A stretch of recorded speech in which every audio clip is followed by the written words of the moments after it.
알아두셔야 될 것은 대상자 준비 과정이죠. 대상자 자세. 똑바로 앉거나 기대 자세를 유지시키셔야 합니다. 보통 이제 침대 기댈 때 한 55도에서 65도 정도, 그러니까 어때요? 상당히 하이 팔러스 포지션에 가깝다고 보시면 됩니다. 대상자가 그러나 앉을 수 있으면 앉게 하는 게 가장 좋아요. 주의할 거는 머리가 뒤로 훅 넘어가지 않게 해주셔야 되고요. 대상자가 의식이 없는 경우에는 치기를 취해주고 목에 지나치게 목이 신전되지 않도록 조심하셔야 합니다. 여러분들 그 실습 시범 영상에서 보셨겠지만 비도 이 후방에 도달할 때까지는 고개를 약간 드는 게 좋아합니다. 그렇지만 너무 뒤로 이렇게 제치는 건 좋지 않아요. 그거 좀 조심하시고요. 그런 다음에 여기까지 비인두까지 도달됐으면 어떻게 하죠? 비위관을 대상자 호흡을 맞추면서 회전시키면서 대상자분 물 삼키세요. 하나 둘 셋 하고 동시에 하라고 했죠? 회전시키면서 집어넣으면 되는데 이 비인두를 통과한 다음에는 대상자 고개를 약간 가슴 쪽으로 숙이게 하면 훨씬 잘 들어갑니다.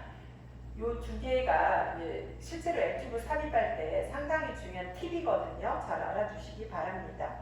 예전 몇 년 전 여러분 선배들까지는 제가 비위관 삽입하는 걸 직접 실습을 이제 시켰었어요. 상당히 이제 두려워하기도 하고 그랬었는데 다들 이제 졸업하고 난 다음에는 저한테 고맙다는 연락이 많이 옵니다. 그냥 임상 나가서 이제 의사들하고 이야기해볼 때도 저 비위관 삽입해봤는데요. 그러면 의사들도 사실 학생 때 안 해보고 잘 못하는 사람 많거든요. 조차 때는. 그럼 의사들이 이렇게 태도가 좀 달라진다고 해요. 또 자신감이 있죠. 실제로 또 응급실 같은 그런 중환자실 이런 경우에 의사 옆에 보고 그럼 간호사가 또 해야 되는 경우도 있거든요. 사실은 이제 공식적인 건 아니어도. 그래서 여러분들이 그렇지만 이제 지금은 다 이제 모형으로 실습이 전환되기 때문에 이제 하지는 못하는데 이런 그 키포인트 같은 거 잘 알아두시면 좋겠습니다. 그래서 그 실습 영상에서도 제가 좀 모형이긴 하지만 그 펜라이트 갖고 이렇게 확인하는 영상 제가 넣어드렸는데요. 이렇게 확인을 꼭 하셔야 합니다. 비위관 위치 확인 방법 아주 중요합니다. 잘 기억하셔야 돼요. L튜브를 삽입을 했어요. 스토마크까지 이제 정해진 길이까지 이제 NEX 측정법으로 이제 그 지점 표시했죠. 거기까지 집어넣는데 이게 스토마크로 제대로 들어가는지 어떻게 확인을 할 것이냐. 가장 중요한 거는 엑스레이 촬영이 가장 정확합니다. 최초 영양액을 주입하기 전에 X선으로 위치를 확인해야 해요. 여러분들이 이제 이건 어떤 경우인가? 우리가 영양 공급을 목적으로 L튜브를 삽입했을 경우겠죠? 그렇지 않은 경우 다른 목적도 있었잖아요. 근데 L튜브 삽입의 목적이 그럴 경우에는 삽입 직후에 당연히 이제 엑스레이 촬영해야 됩니다. 그 최초 영양액 주입 전 또 내 영양액 주입 전, 약물 주입 전 필요하다면 또 반드시 확인을 해야 되겠죠. 그 비위관 위치를. 근데 실제로 X선을 이렇게 매번 할 수는 없죠. 이거를 제가 다 써놓은 이유는 그만큼 이 위치 확인이 중요하다는 얘기입니다. 그리고 실제로 또 대상자가 이 액티브를 삽입하긴 했는데 이게 영양 공급이 목적이지 않다 그럴 경우에는 이제 엑스레이 촬영을 이제 가끔 이제 주기적으로 이제 촬영해서 L튜브가 제대로 위치에 들어가 있는지도 확인하기도 합니다. 또 여러분들이 또 기억하셔야 될 거는 약물 투여 후 최소 1시간을 흡인해내면 안 됩니다. 요거는 요거하고 이제 관련된 내용인데요. 여러분들이 이제 엑스레이 촬영의 가장 정확한 방법이지만 최초에는 엑스레이를 찍고 그 다음에는 보통 매번 영양액을 주입하기 전, 또 약물 주입하기 전에 위 내용물을 흡인을 합니다. 보통 흡인하는 절차는 그 주사기에 10cc에서 20cc 정도 이제 공기를 넣은 다음에 내용물을 그냥 쭉 빨아내는 거예요. 내서 이제 확인을 하는데 위에 이제 색깔로 알 수 있겠죠. 연초록색이나 옅은 노란색, 황갈색이 정상이고요. 근데 보통 대상자가 이제 금식 상태, 공복 상태에서 그 위액을 흡인해 보면 색깔이 아예 없거나 이제 초록빛을 띤 맑은 액체로 이제 나오기도 합니다. 그런데 이제 이게 이제 우리가 L튜브를 처음 삽입을 했는데 위 내용물을 흡인을 해봤더니 황금색의 노란색이나 갈색이 섞인 초록색이 나왔다. 이런 경우에는 L튜브가 지나치게 너무 이제 그 소장의 부분까지 그 깊게 삽입됐다라고 보시면 됩니다. 그래서 이런 색깔의 특성 알아두셔야 되고요. 그래서 이제 다시 이제 정리하면 가장 정확한 것은 엑스레이 촬영이고 그 다음에는 매번 엑스레이를 찍을 수 없기 때문에 주로 위 내용물을 흡인해서 튜브 위치를 확인한다. 이거를 기억해 두시기 바랍니다. 더불어서 대상자에게 약물을 투여를 했다. 그런데 약물을 투여한 다음에는 최소 1시간을 흡인을 하면 안 된다는 거. 그러면 그 약물이 충분히 이제 흡수되기 전에 또 빨려 나와서 또 문제가 될 수가 있겠죠. 그래서 이런 거를 기억해 두시기 바랍니다. 자, 비위관 위치 확인 방법 또 이제 중요한 거는 그 이제 위 내용물 산도 테스트라는 게 있는데요. 그러니까 수소이온 농도를 보는 거죠. 그런데 이 산도 테스트는 실제 임상에서 흔하게 하진 않아요. 물론 그 실습 영상에서도 제가 그 이제 그 산도 테스트 용지를 보여드리긴 했는데 사실은 이게 그렇게 또 부정확한 경우도 많이 있고요. 근데 여러분들이 이제 상식적으로 보통 위의 산도는 0에서 4, 폐나 소장의 산도는 6에서 7, 이 정도라는 걸 이런 내용 이제 우리가 이론적으로 기억해 주셔야 합니다. 그래서 그 실제로 이제 위 내용물 산도 테스트 했을 때, 폐화 테스트 했을 때 5.5보다는 아래로 나와야 된다는 거 기억해 주시고요. 그리고 또 비위관 위치 확인할 때 기억해야 될 게 뭐예요? 튜브에 표시된 지점, 튜브 삽입 길이를 이제 확인하기 위해서 이제 매번 영양 공급을 할 때마다 약물을 투여할 때마다 확인을 하는 거겠죠. 반창고로 붙여놓은 부분, 또 반창고가 잘못하면 헐거워질 수 있을 수도 있거든요. 그런데 그 센티미터 처음에 이제 삽입했을 때 그 기기에 제대로 있는지 계속 해보셔야 되고, 찝찝하다 그러면 환자 이렇게 입 벌리게 해서 여러분 서랍자로 혀 눌러서 펜라이트 같은 걸 보고 가끔 들여다 보셔야 됩니다. 혹시 안에서 꼬이진 않았는지. 가끔 비위드 부분에서 꼬여 있는 경우도 있거든요. 그런 거 아주 잘 정확히 하셔야 된다는 거. 혹은 또 그 위에 유문 부위 후부에 이제 튜브를 삽입하는 경우도 있는데요. 특히 이럴 때는 청진, 이런 폐하 측정법이 부정확하기 때문에 별 의미가 없다라는 거. 예전에는 또 이제 튜브 비위관의 위치 확인 방법 중에 이제 최근 교과서에서는 그 내용이 빠졌는데, 이제 튜브를 삽입한 다음에 주사기에 공기를 쑥 집어넣고 이제 이 위 부분에다가 청진기를 대고 바람이 들어가는 소리를 듣고 뭐 이런 게 있었거든요. 근데 말도 안 되죠. 그죠? 그래서 그런 거 요새 하지 않습니다. 보통 이제 이 유문 후부로 이제 삽입하는 경우는 어떤 경우냐면요. 위에 스토마크의 해부학적 구조나 기능에 이상이 있을 때는 공장관 이런 데 같은 게 후부로 이제 보통 넣기도 합니다. 이런 거는 이제 성인 돼서 이제 공부하세요. 이제 뭐 이런 내용 정도만 기억해 두시고요. 그래서 그 교과서에 이 그림이 나와 있는데 위 흡입했을 때 보통 이렇게 초록색이 나오고요. 장을 흡입했을 때 이렇게 노란, 황금색의 이런 색깔을 띈다는 거, 이렇게 시험 용지입니다. 그런데 예전에 여러분 선배들 실습할 때 보면 실제로 여기서 제시된 그 색깔은 잘 안 나오더라고요. 그래서 이제 그렇게 정확하지는 않은 것 같습니다.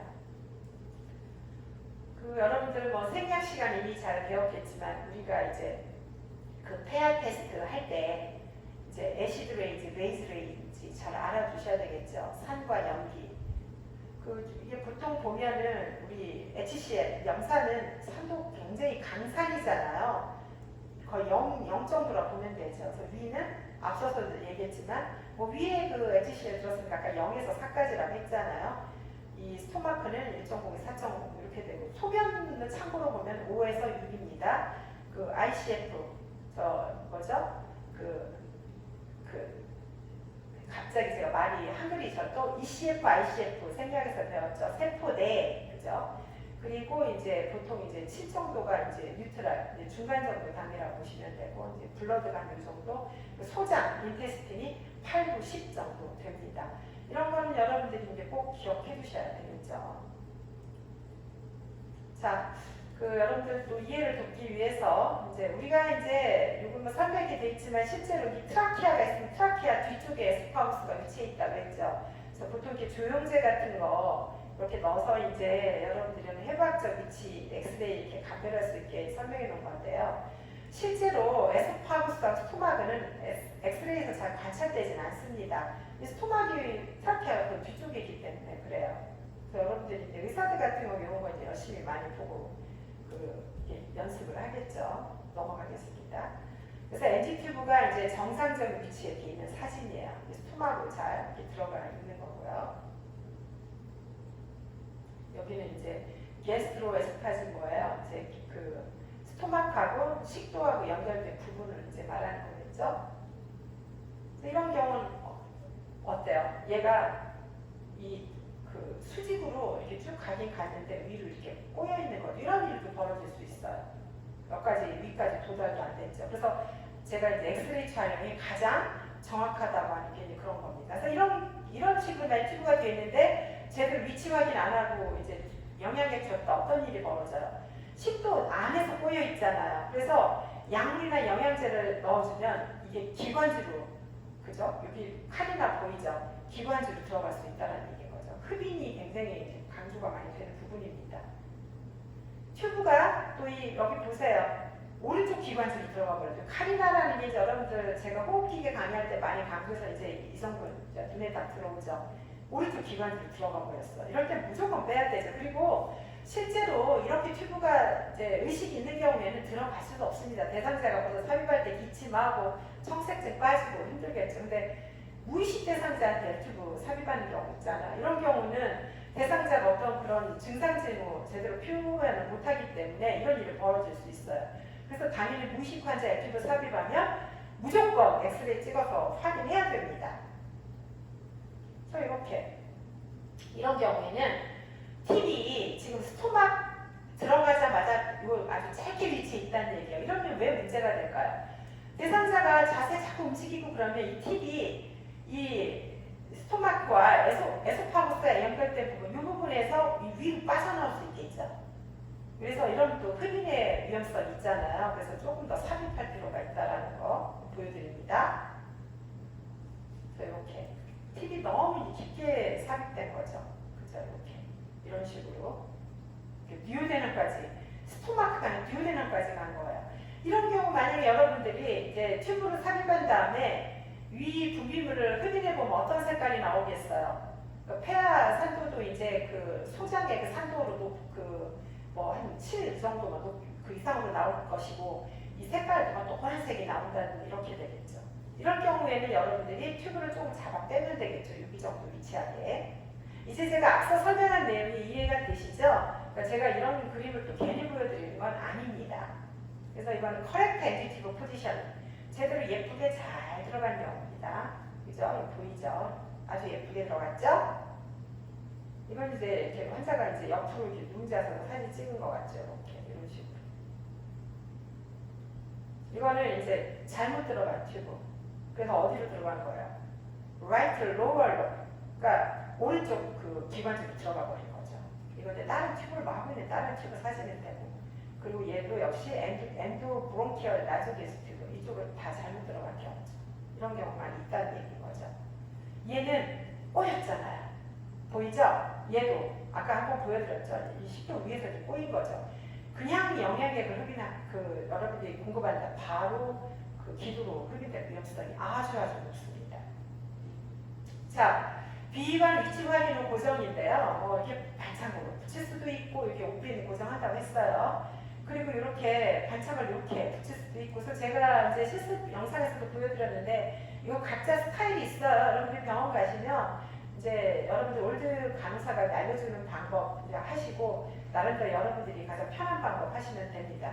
근데 요즘은 상품화된 게 나와 있기 때문에 여러분들이 이런 게 다양한 게 있어요. 그래서 제가 지난번도 설명드렸지만 여기 보통 이렇게 올라갑니다. 이렇게 약간 이렇게 보이죠? 근데 깨죽한 거를 또 위로 하고 이렇게 아래로 하고 이러지 말라는 거, 이렇게 되는 겁니다.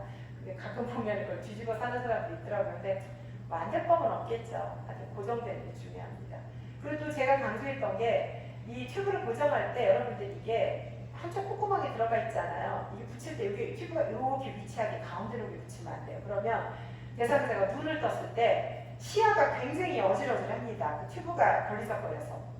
그러니까 얘를 지금 중앙으로 붙인 경우에 조금 더 옆쪽으로 이렇게 가게 붙이셔야 됩니다.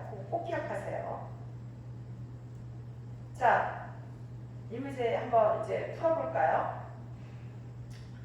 뒷부분에다 제가 이 문제 넣으려다가 앞부분에 넣었는데요. 비관으로 이제 간헐적 영향을 실시를 하려고 했는데, 실시하기 전에 잔류량을 확인했더니 300ml 정도나 나왔어요.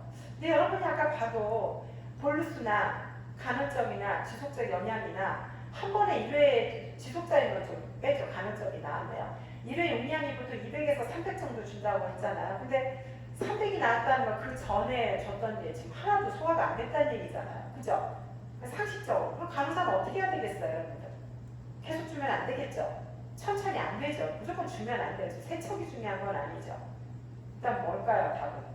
당연히 중단해야 하고 의사한테 이제 알려주고 노티파이 하고 위장관 기능을 재사정해야 되겠죠. 이 이제 잔류량에 관한 문제가 가끔 단골로 나와요. 흔히 경험하는 거기 때문에. 됐나요? 자, 이렇게 해서 이제 그 비위관 삽입 절차에 대해서 알아봤습니다. 알아봤고요. 그리고 이제 그 비위관을 삽입하는 과정에서 특히 비위관이 스토막 안으로 제대로 들어갔는지 그 확인하는 방법까지도 우리가 이제 살펴봤습니다. 그래서 가장 정확한 것은 엑스레이 촬영이라고 이야기했고, 이제 최초 이제 영양에 공급하기 전에 엑스레이로 이제 확인을 한 다음에 그 다음에는 매번 그 위액 내용물을 확인해 보는 방법으로 비위관 위치 확인한다는 거 기억해 두시기 바랍니다.